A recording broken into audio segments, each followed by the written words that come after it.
අයිබෝවන් මේ PLC programming video series එකේ හතරවෙනි lesson එක. අපි පළවෙනි lesson එකේදී design කරා vehicle speed control එකක්. ඒකේ block diagram එක තමයි ඔයාලට මේ පේන්නේ. මේ circuit එක වැඩ කරන විදිහ ගැන විස්තරය lesson 1 එකේදී මෙන්න මේ විදිහට කියනවා. sensor එකේ output signal එක up counter එකට කෙලින්ම සම්බන්ධ වෙලා නැහැ. ඒක සම්බන්ධ වෙලා තියෙන්නේ කොළ පාටින් පෙන්නන gate බ්ලොක් එකක් හරහා. ඒ එක්කම ඔයාලට පේනවා මේ ගේට් එකේ B ටර්මිනල් එක රතු පාටින් පෙනෙන on off timer එකත් එක්ක සම්බන්ධ බව. මේ ගේට් එකෙන් කෙරෙන්නේ සෙන්සර් එකේ සිග්නල් එක අප් කවුන්ටර් එකට පාස් කරන්නේ on off timer එක on වෙලා තියෙන පීරියඩ් එකේදී පමණයි. ඒ කියන්නේ අප් කවුන්ටර් එකේ වැලියු එකෙන් පෙන්වන්නේ නියත කාලයකදී වාහනේ ගමන් කරන දුර. ඒ කියන්නේ වාහනේ වේගය.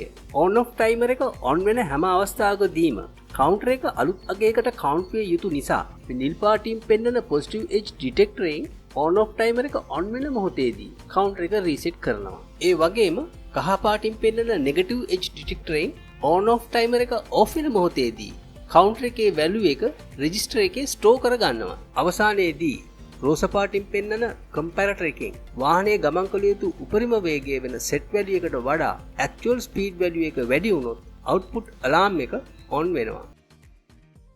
මේ vehicle speed control එකේ මේ වෙනකොට අපි සම්පූර්ණ කරලා තියෙනවා කොළ පාටින් පෙන්නන gate එකයි රතු පාටින් පෙන්නන on off timer එකයි. දැන් අපි මේ සුදු පාටින් පෙන්නන up counter එකේ lesson 1 එකේදී කරන විස්තරය නැවත මතක් කරගමු. වාහනේ ගමන් කරන දුර මනින්න නම් සෙන්සර් එකේ output signal එකේ එක වෙන වාර ගණන ගැනිය යුතු බව නැත්නම් කවුන්ට් කළ යුතු බව. ඔයාලට දැන් මේ ස්ක්‍රීන් එකේ නිල් පාට කොටුවෙන් සිද්ධ වෙන දේ හොඳින් බැලුවොත් ඔයාලට පේනවා ඉන්පුට් එක වෙන හැම අවස්ථාවකදීම output එකේ අගය එකකින් වැඩි වෙන බව. විවිධ ඇප්ලිකේෂන් වලට අපි PLC program ලියද්දී මේ නිල් පාට කොටුවෙන් පෙන්නපු බ්ලොක් එක අපිට නිතරම අවශ්‍ය වෙනවා. මේකට අපි up counter කියලා කියනවා. මේ up counter එකේ count input එකට අමතරව reset input එකකුත් තියෙනවා. counter එකේ value එක ඕනම වෙලාවක reset කරන්න පුළුවන් මේ reset input එක පාවිච්චි කරලා. දැන් මම ladder program එකට ගිහිල්ලා අලුත් ladder රංගයක් අරගෙන instruction block එකක් ගෙනල්ලා තියෙනවා. ඊට පස්සේ මේ එන list එකේ පල්ලෙහාට යනවා up counter එකක් හොයාගෙන. මෙන්න මෙතන මට හම්බ වුණා up counter එකක්. මම ඒක select කරලා OK button එක click කරා. දැන් reference menu එකට ගිහිල්ලා up counter එකේ විස්තර බලනකොට ඔයාලට පේනවා මේ symbol එකෙන් පෙන්නන්නේ up counter එක. CU කියලා කියන්නේ counter එකේ count input එක. Q කියලා කියන්නේ counter එකේ output එක. reset කියලා කියන්නේ counter එකේ reset input එක. PV කියලා කියන්නේ programmed value. ඒ කියන්නේ counter එකේ output එක Q1 කරගන්න අවශ්‍ය count value එක. CV කියලා කියන්නේ counter එක වැඩ කරද්දී counter එකේ value එක. දැන් මේ counter එක වැඩ කරන්න count input එකක් අවශ්‍ය නිසා මම count input එක ඉස්සරහින් normally open contact එකක් ගෙනල්ලා තියෙනවා.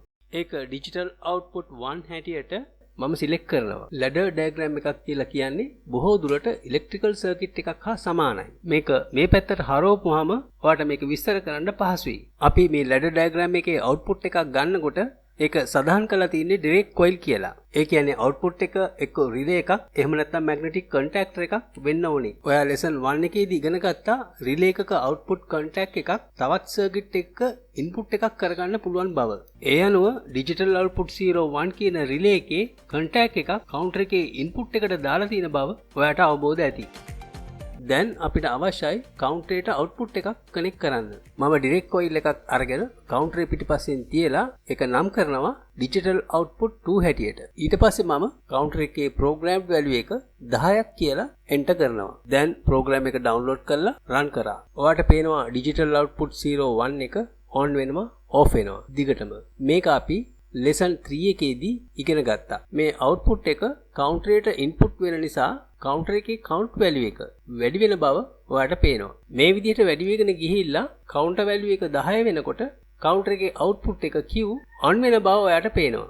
ඊට පස්සේ count input එක ආවත් counter එක වැඩ කරන්නේ නැති බව ඔයාලට පේනවා. දැන් මම control එකෙන් disconnect වෙලා අලුත් ladder එකක් අරගෙන normally open contact එකක් ගෙනල්ලා තියෙනවා. ඒක digital input 01 හැටියට select කරනවා. ඊට පස්සේ direct coil එකක් ගෙනල්ලා ඒ contact එක පිටිපස්සෙන් තියලා ඒක select කරනවා digital output 3 හැටියට. දැන් මේ output එක counter එකේ reset input එක හැටියට select කරනවා. දැන් මම program එක download කරලා run කරා. ඔයාට පේනවා කවුන්ටර් එකේ කවුන්ට් වැලියු එක වැඩි වෙගෙන යනවා. දැන් ඔයාට පේනවා ඩිජිටල් ඉන්පුට් 1 එක ඔන් වුණා. එතකොට ඩිජිටල් අවුට්පුට් 3 එක ඔන් වෙනවා. මේ ඩිජිටල් අවුට්පුට් 3 එක කවුන්ටර් එකේ රීසෙට් ඉන්පුට් එක වෙන නිසා කවුන්ටර් එක දැන් රීසෙට් වෙනවා. ඒ කියන්නේ කවුන්ටර් එකේ කවුන්ට් වැලියු එක බිඳුව වෙනවා. දැන් ඔයා හොඳට අවධානයට ගන්න ඕනේ කවුන්ට් ඉන්පුට් එක ආවත් රීසෙට් ඉන්පුට් එක ඔන් වෙලා නම් කවුන්ටර් එකේ කවුන්ට් වැලියු එක වැඩි වෙන්නේ නැහැ. ඒ කියන්නේ කවුන්ට් වෙන්නේ නැහැ.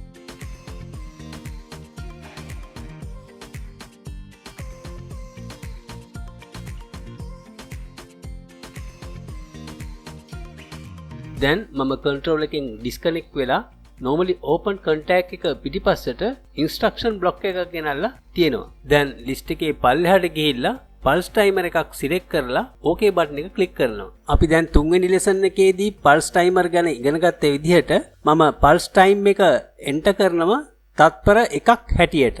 දැන් program එක download කරලා run කරා. ඔයාට පේනවා counter එකේ count value එක වැඩි වෙගෙන යනවා. දැන් ඔයාට පේනවා digital input 1 එක on වුණා. එතකොටම counter එක reset වුණා. දැන් ආයෙමත් count එක වැඩි වෙගෙන යනවා. ඒ කියන්නේ digital input 1 එක on වෙලා තියෙද්දි counter එක නවතින්නේ නැතුව counter එක වැඩ කරන බව ඔයාට පේනවා. මෙහෙම වෙන්නේ digital input 1 එක on වෙනකොටම output 3 එක තප්පරයක් තුල on වෙලා off වෙන නිසා බව ඔයාට අවබෝධයි.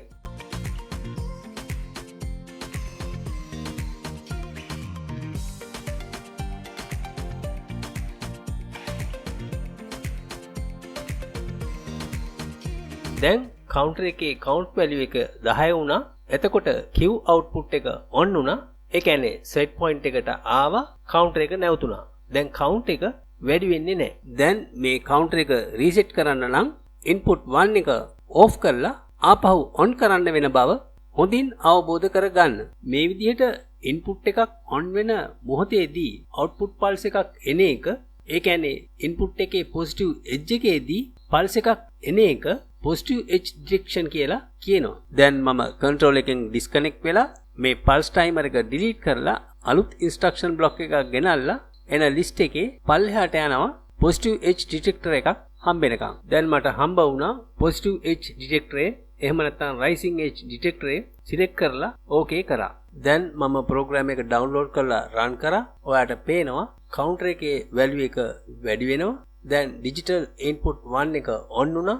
ඒ එක්කම counter එක reset වුණා. මේ rising edge detector output 3 එක on වෙන බව අපිට පේන්නේ නැත්තේ output pulse එක මිලිසෙකන්ඩ් ගානක කුඩා pulse එකක් නිසා බව ඔයාට අවබෝධයි.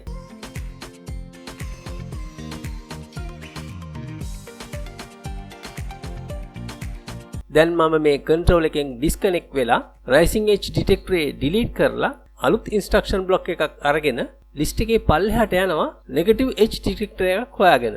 ඒ කියන්නේ falling edge detector එකක් හොයාගෙන. දැන් මට falling edge detector හම්බ වුණා. select කරලා OK කරා. දැන් මම program එක download කරලා run කරා. ඔයාට පේනවා counter එකේ value එක වැඩි වෙගෙන යනවා. දැන් ඔයාට පේනවා digital input 1 එක on වුණා. හැබැයි counter එක reset උනේ නැහැ. ඒකට හේතුව මේ falling edge detector output pulse එක එන්නේ input 1 එක off වෙනකොට. දැන් input එක off වුණා. එතකොට counter එක reset වුණා.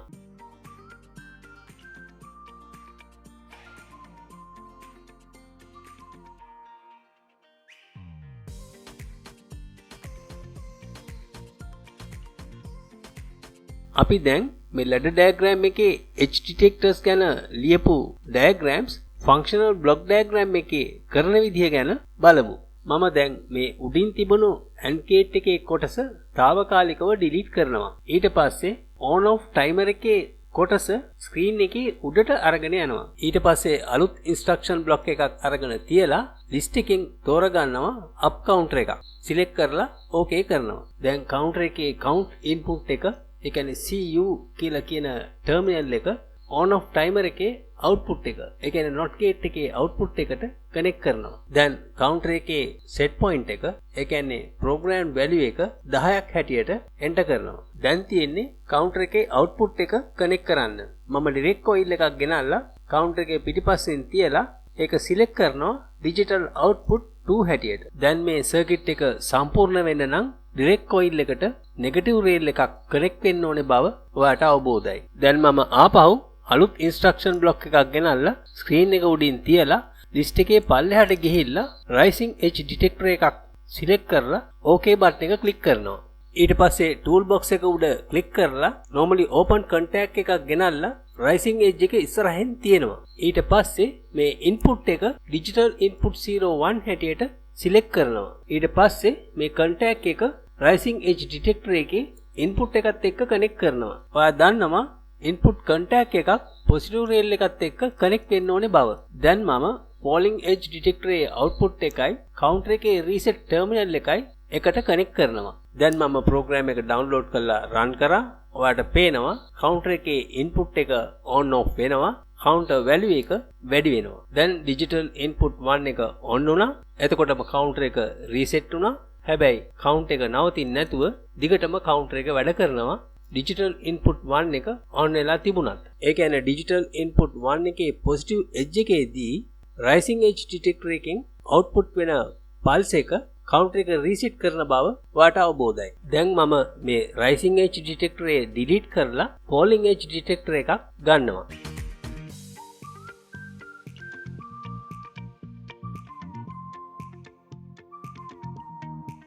දැන් ප්‍රෝග්‍රෑම් එක ඩවුන්ලෝඩ් කරලා රන් කරනවා. ඔයාලට පේනවා කවුන්ටර් එකේ කවුන්ට් ඉන්පුට් එක දිගටම එනවා. එතකොට කවුන්ටර් එකේ වැලියු එක වැඩි වෙගෙන යනවා. දැන් ඩිජිටල් ඉන්පුට් 1 එක on වුණා. ඒ වුණාට කවුන්ටර් එක රීසෙට් වුණේ නැහැ. දිගටම කවුන්ටර් එක කවුන්ට් වෙගෙන යනවා. දැන් ඉන්පුට් එක ඕෆ් වුණා. එතකොට කවුන්ටර් එක රීසෙට් වුණා. මෙහෙම වෙන්නේ falling edge detector එකෙන් output pulse එකක් එන්නේ ඉන්පුට් එක ඕෆ් වෙන වෙලාවෙදී. ඒ කියන්නේ ඉන්පුට් එකේ නෙගටිව් එජ් එකේදී බව ඔයාලට අවබෝධයි.